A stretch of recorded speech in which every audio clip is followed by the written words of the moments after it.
নমস্কার, আপনাদের সঙ্গে আমি তন্ময়। আজ ব্যস্ততার মাঝে একটু অবসর বের করে লিখে ফেললাম একটি কবিতা। কবিতার নাম দিয়েছি নতুন ভোরের আশায়। এসেছে শরৎ আবার, সাদা মেঘ যাচ্ছে উড়ে, বসেছে কাশফুলের দরবার।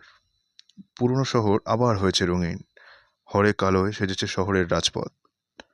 হাজারো অন্ধকারে জ্বলছে রঙিন আলো, তবুও ঘন কালো অন্ধকার, আর লাগছে না ভালো। শুনতে কি পাচ্ছ মানুষের চিৎকার? হাজারো শিক্ষা গড়াগড়ি খায় রাজপথের ধুলোয়। সমাজের কারিগর আজ রাস্তায়, আর শিক্ষা উঠেছে চুলোয়। শহরের রাজপথে আজ জঞ্জালের স্তূপ, রাজপথের খানাখন্দে বেরিয়ে পড়েছে শহরের কঙ্কাল। তার মাঝে জ্বলছে হাজারো রঙিন আলো। উন্নয়নের জোয়ারে প্লাবন এসেছে তিলোত্তমায়। মানুষের ভগবান আজ অসহায়, নিরাপত্তাহীনতায়। এতে কার কি ক্ষতি? আপনি আমি অতি সাধারণ, আসুন একসাথে বাঁধি জুটি। তবু আশায় বুক বাঁধি, বুঝবে সকল অন্ধকার, ফুটবে নতুন ভোরের আলো। শহর আবার উঠবে হেসে, সব গ্লানি যাবে ভেসে।